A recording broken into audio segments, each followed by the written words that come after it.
Welcome to the Rainbow Bull with Tim Volk from Volk and Company Consulting. In this podcast, Tim, a proud member of the LGBTQ community, discusses a range of topics around the 5 capitals of a flourishing family: human, intellectual, social, spiritual, and financial capital. Tim will use this framework as he and his guest experts delve into the secrets of the wealthy and how we might learn from them. So let's get started on this exciting adventure together. It's complicated. Our relationship with money is often built on conflicting emotions, and it can get even messier when you toss in family and sizable wealth. Tim Volk's guest is Jill Shipley. Jill helps families manage the impact of multigenerational wealth. So Tim, tell us more about Jill and how you know each other. Well, I just want to say out of the gate that I am the head of the fan club for the Jill Shipley group. I believe that Jill is one of the coolest people I've met, and I'm so excited to have her on the show today to talk about this conversation on money, the topic of money, because it is a very interesting topic. As I've said all along, I think some people would rather talk about sex than money, and they don't want to talk about sex. So that tells you a little bit about it. But Jill and I have known each other for many years. She and I have had the pleasure of collaborating in a global think tank that my mom refers to as the secret coven. It's not a secret coven. It's called the Collaboration for Families Flourishing. And we are a group of people that get together to help those of us that work with families and to think about how we could help families flourish. People with enormous amount of money have similar problems, only the money magnifies the problems. And so how can we help them? Because nobody's ever going to feel sorry for a wealthy family. So Jill and I share this passion for helping families. I think that just been a wonderful friendship that's evolved over time. And we have these deep conversations. And so Jill and I had a conversation that was about the podcast. And we started talking about the podcast and what it could be like. And somehow we got on this topic that we're going to discuss today. And the relationship with money, and the way we phrased it in the title for the podcast is the relationship with money, scarcity and abundance. But, money carries great complexity, and it's connected to power, love, control, and interestingly, we all have a history with money. And so Jill brings a very unique background as the head of family governance and education practices for what was formerly Tiedemann Family Office, and now it's AITI. Is it correct? It is AlTi. Tell us a little bit about yourself and tell me why you're doing some of the work you're doing. Sure. I want to start by saying I am the head of your fan club, and it is an enormous fan club, as your audience is likely aware. I'm so honored to be here with you, Tim and Patrice.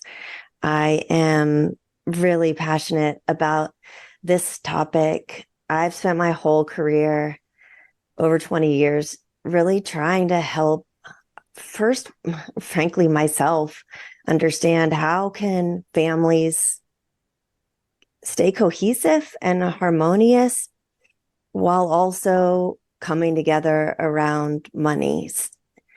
And I work for a financial firm, but I don't do anything managing the actual money. My whole job for my whole career has been focused just on helping families more effectively communicate about money, working to facilitate discussions, even with couples or trustees and beneficiaries, multigenerational families, also to do education around the complexity of money and money management and estate planning, and also just the social and emotional impact that money can have on us, on our identity and our well-being.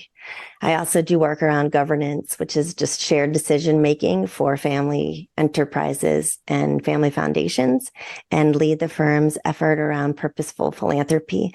So I have the most fun job. Yes. I'm really trying to help people manage the impact money has. When we say governance, I think it's really cool. One of the things that I did, Joe, when we started the podcast was we outlined the work around Jay's 5 capitals, Jay Hughes's 5 capitals. So Sure. I think this falls under what we're going to talk about on the next maybe 2 podcasts, maybe 3, is it's on the social. It has a social, capital, meaning it's what's the money for, what's it about. The spiritual capital is what binds us as a family. What is, how do we connect that spiritual sort of element to our life together? And the human capital, I mean, how it's impacting us. Do you think I've got that right? I Or think you got that right. because I mean, it is the financial capital, but that's not really what we're talking about.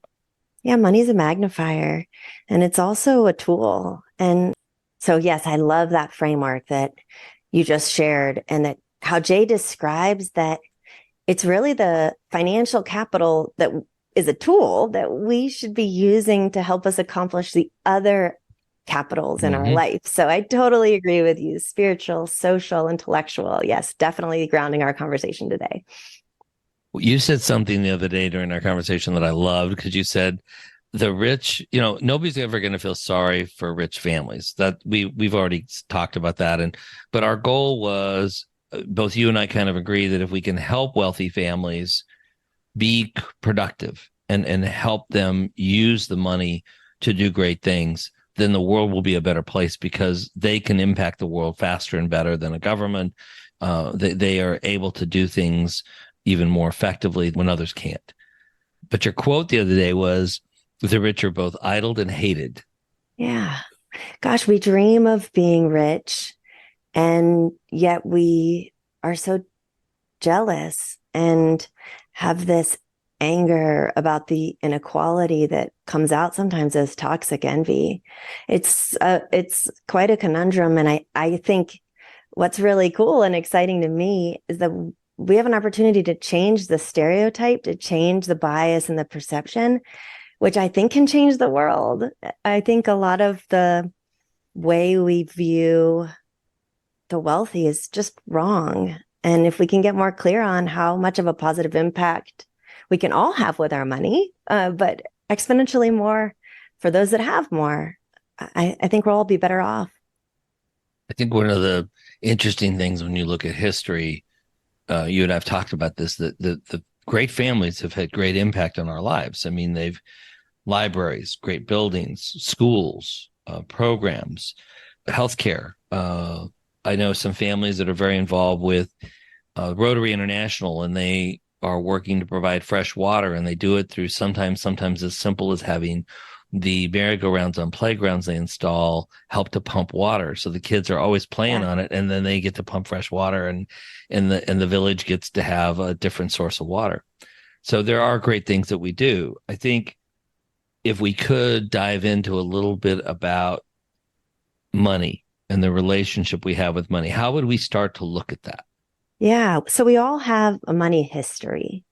And the reality is we don't typically take time to pause and become more conscious of what were the messages that we heard when we were growing up, and what are our biases about money? What is our relationship with money?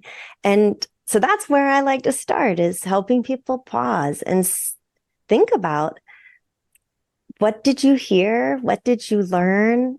And how is it impacting your habits or your behaviors today? And I have a couple examples, but I can share about myself and about clients' experiences. But maybe if you don't mind, Tim, I'll ask you first.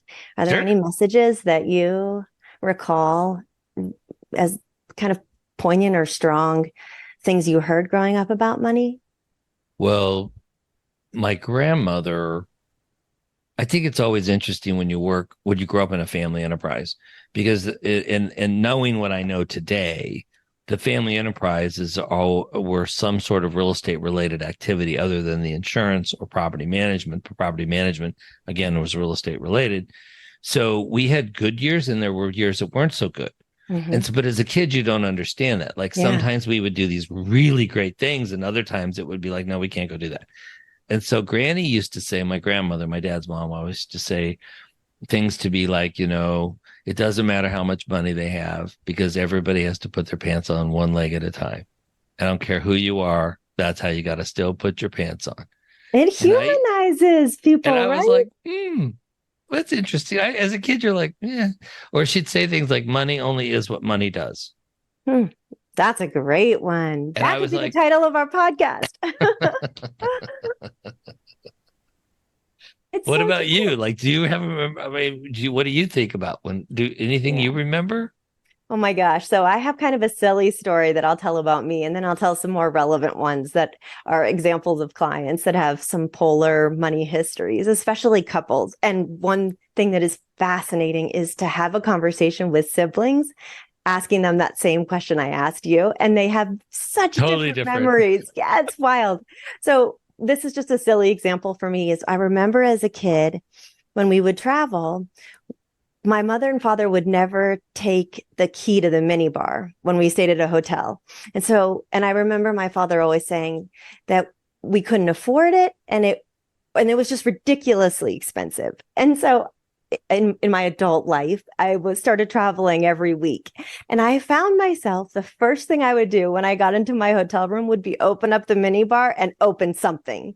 Literally, not exaggerating, every single hotel I walked in that had a minibar, I would open it and take something out. And it was almost a power and control thing.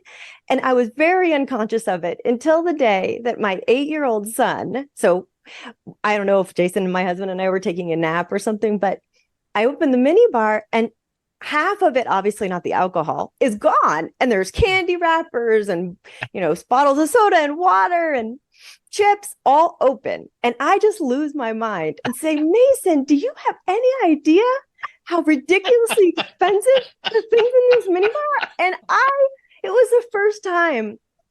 It was like such an aha moment. Even in that moment, I couldn't stop but just crack up laughing at myself because it was totally my father on my shoulder that I heard coming out Oh of my my mouth to my God. son. So that's a silly example, but one to say of how unconscious we can be and how we often just continue the messages that we heard without really the awareness or consciousness of, is that how I want to be communicating? And so it is now something that we all laugh about, but pausing and saying, okay, how do I want to think about money and my relationship to it? So can I tell you a couple examples about clients? I love it. Love it. Yeah. Tell us. Well, I should ask you, are you a mini bar frequenter? Yeah. I don't think I touch the minibar. I think when I do, it's with great guilt. And I used to No. travel like you. I used to travel all the time. And there's sometimes you got back to the room, you were just hungry. I mean, and I Yeah. would be like, okay, I'm going to eat these nuts or I'm going to have the Snickers bar and it's probably like Yeah, $5. $17 later. Yeah. I mean, it's like, yeah. So when you say that, I was like, oh my God. Yeah. We never used the minibar. We were never allowed. Yeah. So fascinating. So I have a story about a couple I had a conversation with recently that is getting married and talking about the potential of getting a prenuptial agreement. And we were just talking about how they're going to manage their money as a married couple. So I'm going to call them Bob and Sam in this example. That's not their real name. We're sitting down and I start to ask them some questions to help them to pause and think about what they learned about money growing up. And so Sam tells a story. Well, I should also say they kind of start by saying, Jill, this is sort of the area that like we don't fight about anything, but we really struggle in this one. And so that's what started that's the beginning of this conversation is we're struggling with our conversations with each other about money. So then I asked, well, what did you learn about money? What was your experience? And Sam says, we grew up really poor. And there was a period of time in my life where I remember it was almost scary, right? We didn't know if we were going to have food on the table that day. And I remember my parents always saying that things were too expensive, that we couldn't afford them. Also, they got into debt. And so I kind of carry this fear about that I should never use credit to buy anything, that I should only use cash. That was sort of the message that I got or that I hold on to from my upbringing. So then Bob says, well, I was raised. So Bob is the wealthy individual in this couple, was kind of prompting the reason to he's an inheritor and prompting the reason to have a conversation about a prenup. And he says, my family at the time when I was young was really upper middle class and we never really thought about money growing up, right? We had more than we ever needed. And I remember my parents telling us that we should enjoy the finer things in life and really being critical about being stingy, that people about having a judgment about people that were stingy. So you can imagine how different, right here, we're talking about these two men that come from totally different money histories. Now, Sam is making six figures, six figures. So what society would say would be stereotypically very successful. And Bob has a trust fund that's distributing income. So they have way more money than they need to sustain their lifestyle. But Sam is struggling with this scarcity mentality that you just can't shake. And so I think it's such a poignant example of coming from two totally different worlds and how hard that can be when you're thinking about your judgment, right? You can see how Sam and Bob would struggle all the time based on where they came from and based on the experiences that they had, even though today there really is truly abundance. But there's a feeling in Sam that he struggles with about scarcity. So we've been doing work and we'll continue to do work to help really both of them have more compassion and understanding and to pause. We have actually come up with a little code word. So if either of them are tied up in some past story, to help pause, take a break, maybe come back the next day to talk about whatever it is they're about to get into an argument about. But we're working on building out a plan for how they're going to manage money going forward that includes some joint account and some separation, because they're both not going to just immediately shake off their money history, even though they want to be more conscious and live more in alignment. I like the story because I think it doesn't really matter the level of wealth in the couple. Obviously, it's great. It's easier to show the extreme because of the challenges with that. But I also think there's a lot of couples who one of the person makes more money. And it's a natural.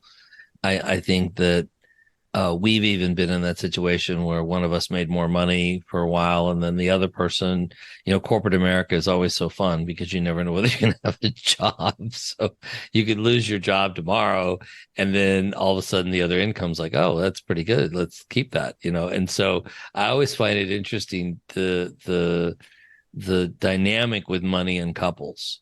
And some people are really buttoned down about it, and some people are not. I think so much of it is driven based on the experiences that we had. And typically we just continue to live with what we were taught, or we do exactly the opposite. So like my story with the mini bar, right? Yeah. You either do exactly what you learned growing up, or you go in the far other direction. And often where we want to be and what we want to teach our family is somewhere in the middle. So that's to answer the question that you asked, where do you start? This is, I think, the most important place to start. And then deciding how you want to be on a go forward basis. So you're making more of your decisions in a conscious way. And especially for a family or for a couple to be able to do that together with far more compassion and less judgment can be really helpful. How do we get through that then? Are there other things that we can do that you found have helped the clients that you've served, in a sense of things guidance that you've given them? Like you obviously you said a couple things. They had a safe word. Like, did you say to them, we're going to have, when you get triggered, you got to notice that you're triggered? Yeah, it's not a safe word. But that might be another podcast. Okay, but sorry, code that's word. different. Okay, sorry, that was something else I was thinking about. It's a code word. Yes. So, or a way. Often, it's not the person that can realize it in the moment that they did it. It's the other. So, someone else in the family, or in their case, it would be Bob using the code word to stop the conversation when Sam is struggling with some money history story that isn't in alignment with what they agreed. They want their story or their behavior, their goals to be going forward. So they kind of help each other to become more aware. And sometimes it's just hard to do that in the moment. I think it's really hard to do it in the moment. If they have any success there, that we all can learn from that, I think. Hey, sorry for the interruption. Look, I know you're listening to the Rainbow Bull podcast, and I'm really happy you're here. But if you have any questions or issues you'd like to have us discuss with the experts, please email them to us at tim.volk@tvolkco.com. We would love to hear from you. I don't think the media, you and I talked about this too, and I don't know if we should make that shift, but I don't think the media is portraying the families well. Like, I have friends that say, oh my God, I love Succession. I know, Tim, you came from a family business. Was it just like Succession? I'm like, what? I'm from Wyoming, for God's sake. Yeah, there was nothing like that. Oh, Tim, let's talk about this a little, because it's so challenging, the way that the media portrays the rich. And it really adds to the negative bias and perception. Succession is a good example, but there are so many that are portraying the wealthy as greedy and selfish and controlling and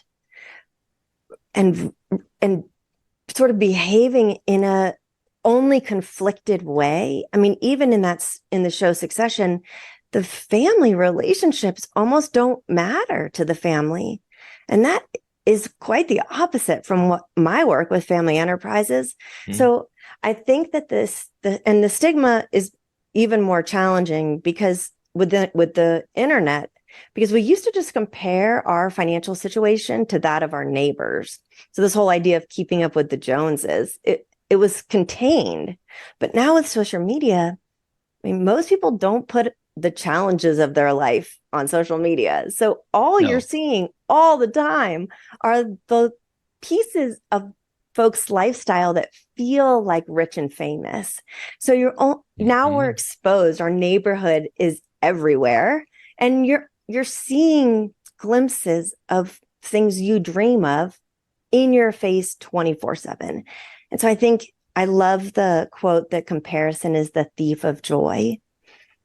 I think it really makes it challenging to feel like you have enough. So this notion of scarcity versus abundance, it's hard to feel like more wouldn't make you happier.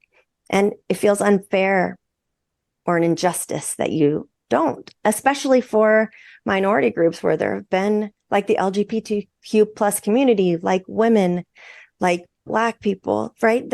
There's racial and gender, sexual and gender role bias that actually has created inequality. And so when we talk about generational wealth, the truth is that these groups weren't able to really generate generational wealth until recently. So the majority of the wealth holders today are, forgive me, but older white men for the most part. And so thank goodness that's shifting, but it adds to the anger and the sense of unfairness that's legit. Well, it only fuels the fire when you see it 24/7 in front of you. Right. But I don't think that everybody is in that boat. I really think that the misperception of it is real. I used to have a good friend. He's no longer with us, Byron. He was one of my best friends. And we used to go see him in West Hollywood. We would drive around LA and, you see everything's bling in LA. Mm-hmm. And he would say, baby, because we'd pull up, we'd be at a Starbucks and this hot guy would get out with this, muscle guy would get out of this Ferrari and he'd be beautiful and he'd be getting a cup of coffee. And I'd be like, whoa. And he goes, baby, nothing about that is real. Nothing that you think about that is really what's going on. And then the other thing he used to say is when I was involved with the Kennedy Center, we would be at the Kennedy Center and he said, I said, I think it's just like a red carpet, like when you're in LA, at the Grammys or maybe at the, whatever award show. And he'd say, yeah, there's a big difference though. Mm-hmm. And I'd say, what's the difference? He said, in Washington, D.C., the jewelry's real. And they own it. Well, gosh, when you're dealing with this, when the Joneses that you're trying to keep up with, it is so tempting when the Joneses are everywhere. It's so tempting to just really extend yourself beyond what is sustainable. And so I do think taking a pause and reflecting on, we have enough. Like, I love this framework of scarcity versus abundance. We are enough and we have enough, and there is enough to go around. And I know that you've seen this in your work, Tim. Sometimes when you reach the pinnacle of success, right, you keep thinking, well, if only I had X, then I'd be happy. So then you get X and you think, well, if only I had Y, then I'd be happy. And then you get Y. And there's almost this like slap in the face when you get to the top of that financial pyramid of success, where you say, gosh, it didn't work. Like, now what? That money truly, now let me be clear, right? If you don't have shelter or food or healthcare, there's real sadness, right? So money can buy happiness in that context, but over a certain point, it just doesn't. More money, more problems. I think that this is a misnomer that great wealth is easy. I think when you and I see the families that are managing this, it's a lot of burden. I think that there's a quote that Jay Hughes had said to me, that in the inheritors, that 80% of people that inherit money see it as a burden, 10% see it as a gift, and the other 10% are somewhere in between. When I say that, what comes to mind? Yeah. Sadly, I have similar experience to Jay, where money, like I said, money creates often more burden than blessing. I don't think it has to be that way. And I think I have job security. Really, this is at the core of what I do for a living, is try to lean into the opportunities and try to help people avoid the pitfalls. But I don't think it's just inheritors. And we will hopefully talk about that in a future conversation. But I think even the wealth creators, right? If 80% of the current wealth holders, the statistic is that they say that they grew up in a lower to lower middle class upbringing. So they came from nothing. So they had this desperation almost, that I like pounding the table. I'm going to give my kids a better life than I had. So blood, sweat, tears, such sacrifice often was made to get to this place. And getting there often took time away from the family, where you didn't have the opportunity to build relationships. And it also, when you reach that level of financial success, it changes the way that people look at you, right? What we were talking about the stigma that people have to the rich, that now your friends, you're not so sure. Are they wanting to hang out with you because you'll pay the bill, or you will invite them to join you on your plane? It's hard to know even how should we change, right? For most of our clients, they have a business and they're just working their butt off to run the business. And then when they sell the business, now there's just all this money. It's such a shift, and there's not a lot of help and support. And everybody in your life is saying, oh my gosh, there's no downside to this, right? There's only upside. What do you have to complain about? And inside you're feeling like, I have no purpose and no meaning. And I just lost the thing that I've been committed to, my identity. Right. Exactly. I don't think that most people even comprehend the identity the families have with their family businesses, and when they sell them, the sense of being lost. But the money side of it, the relationship we have with money, I think you had me, there was a couple things I was going to say. One was that I had a client family, enormously successful. They'd sold their family business, did really well. But when you talk to the father about the family business, and he was like, there was a time I didn't think we could make payroll, so we called our friends, and I was worried about whether or not we were getting through this. And they just describe some of the stress and the anxiety that they faced. And so they are enjoying the wealth in a sense of they feel like they earned it. Mm-hmm. But I don't know the children and the grandchildren comprehend that. The children that were around that were old enough probably did. But in some cases, like in our family business, our family, My dad had a second set of kids, and my brother and sister younger. And I don't know that they saw the same difference in the way dad did things or the way the family operated from when I was a kid. Yeah. Gosh, there's so many things that come up for me that I'd love to explore with you about your own personal story and kind of how this relates. I work with so many families, like I said about the siblings, where they just have such different experiences, the story they tell themselves about their upbringing. Mm-hmm. It might be the same experience and just seen really differently through that individual's lens. Yeah. But what you're bringing up is really important, that the timing matters. So you have one child who never saw the parent that was off running the business, and the business sells, and the other child, the younger child, has a totally different relationship with the parent because they're around, and there's so much more liquidity. There's so much more money. So their view about money is different. Yeah. We can take from the mini bar. I love it. I think one of the things that we talked about before also was just, there are good things that the families have done. There's a lot of research. I think you actually shared with me some of the stuff, but I'd like you to talk about the changing world order, like how you believe that there's a greater responsibility. And I believe the quote is, with great opportunity comes great responsibility, right? Yes.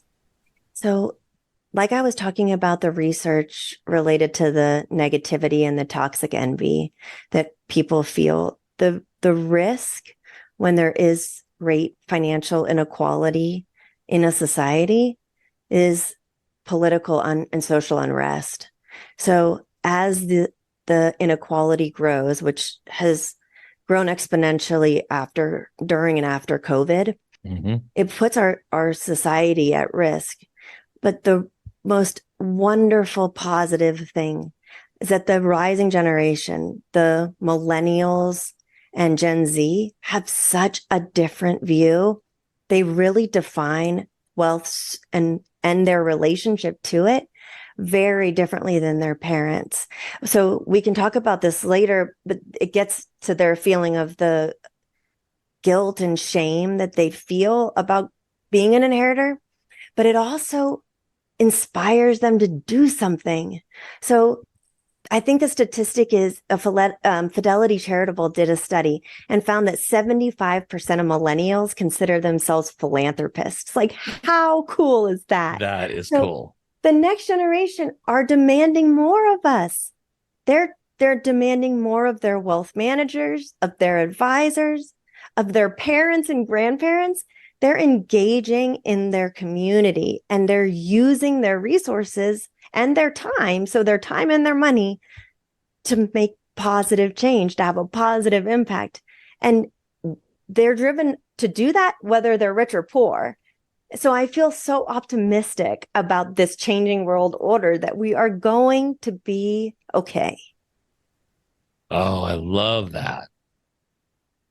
I love that. I think one of the I truly believe that the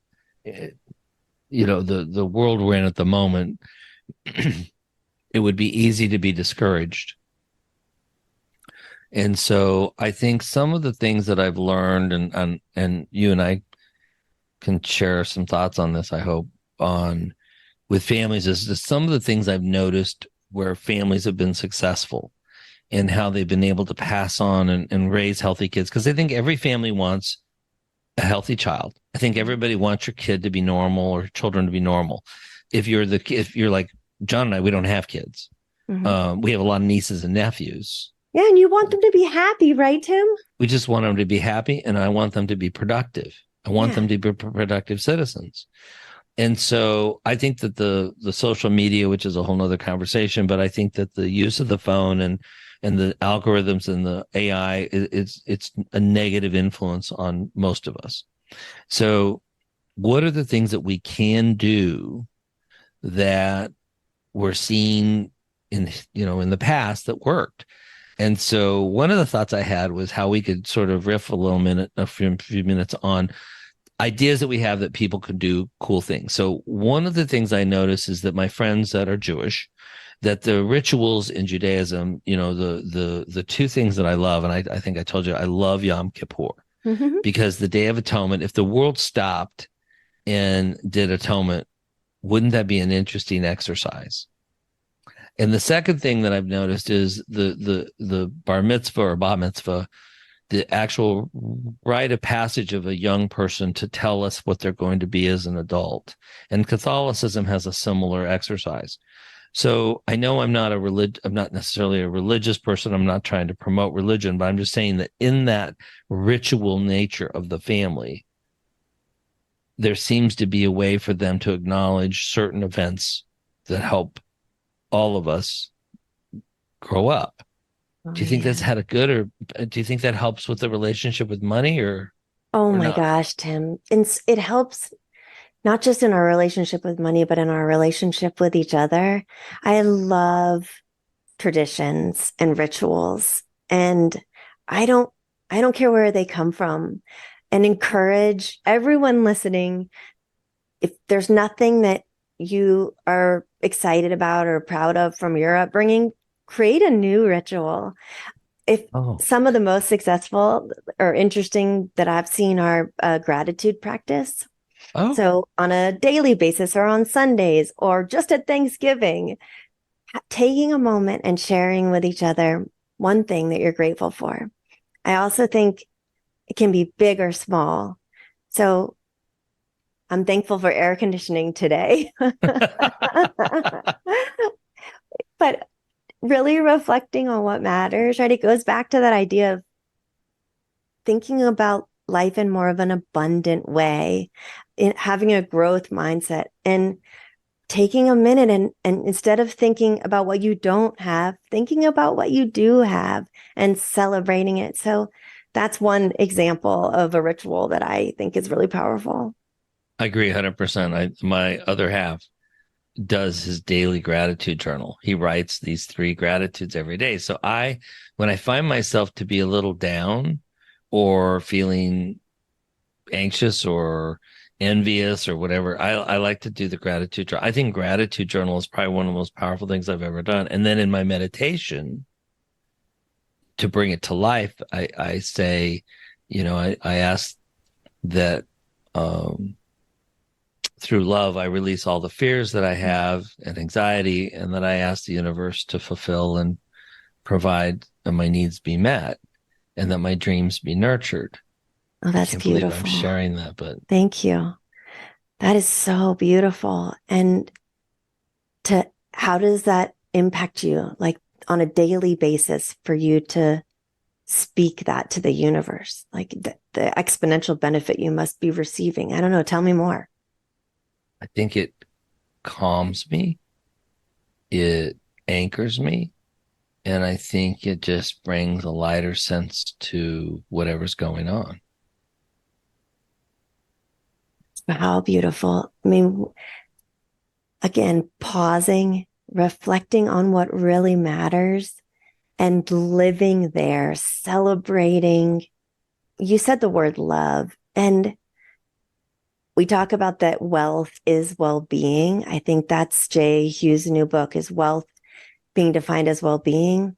Mm-hmm. And if we could take it a step further, it's as love, and that money is not the driver. And if we can live in a more loving way, first to ourselves and then to the people around us, gosh, I don't know. I that just adds to the optimism that I have for the future, that if we're all reflecting, pausing, and staying grounded in what really matters, because 1% investment return up or down doesn't really matter in the scheme of life, and how much time and energy and money is put into that in our world. I think it's too much. I think we're emphasizing the wrong thing, which goes back to the idea that the financial capital we have is needed to nurture the rest of us. So what a beautiful thing. I have one other story I'll share, Tim, if we have time. Sure. So Another example that I think is really poignant that kind of gets to this conversation about our relationship with money and what is enough or what is too much. So I have a client she's in her 40s, and she tells a story about how her dad wasn't around when she was growing up because he was always working, and he really didn't like his work, the business he was building. It was really stressful. And she recalls him saying, "I'm doing all of this for you. Like, do you think I want to be gone this much?" He didn't attend any of her, at least her memory of it is that he didn't attend her school events or celebrations. And the moments in life, like you were talking about, the rituals that matter, he wasn't there. And she says, "I wish I could go back and have had a conversation then." Like now she's in a position where she is benefiting from all of that hard work. And she has financial freedom and security for generations to come. And she actually says, "I wish we could have lived half the lifestyle that we had so that I could have had my dad around more. I wish I would give up the financial security that I've been blessed with and that my children and grandchildren will have. I would sacrifice that to have had more time. I think we would have had more love, more abundance with less money." Very profound.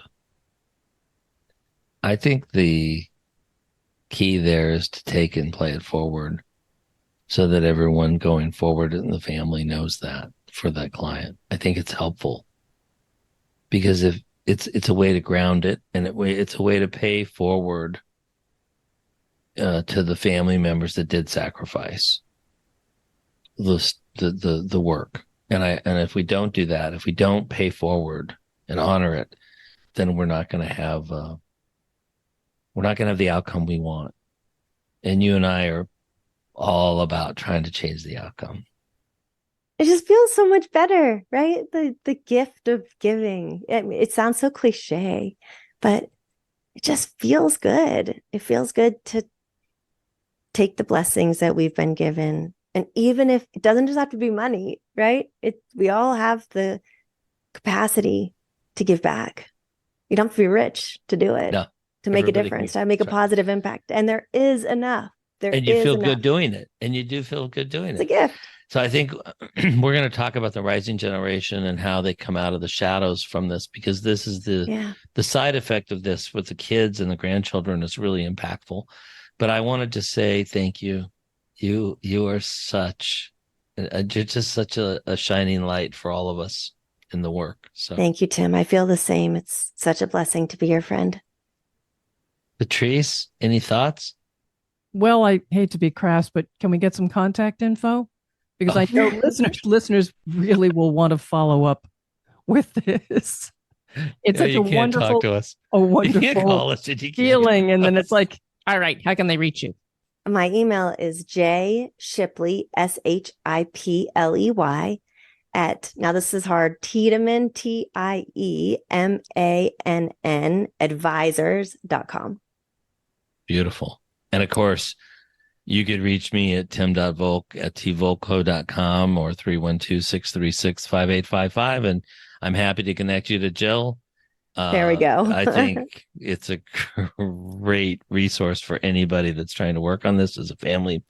But just know that there's hope. So it goes without saying, follow or subscribe to this podcast. Don't miss the next episode especially. And be sure to share with friends and colleagues. Thanks for being with us. Thank you for listening to the Rainbow Bull Podcast. Visit our website at www.tvolco.com or give us a call at 312-636-5855. And don't forget to click the follow button to be notified when new episodes become available.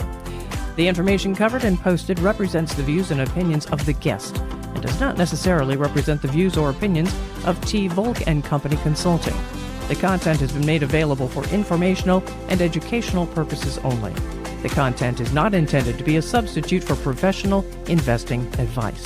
Always seek the advice of your financial advisor or other qualified financial service provider with any questions you may have regarding your investment planning.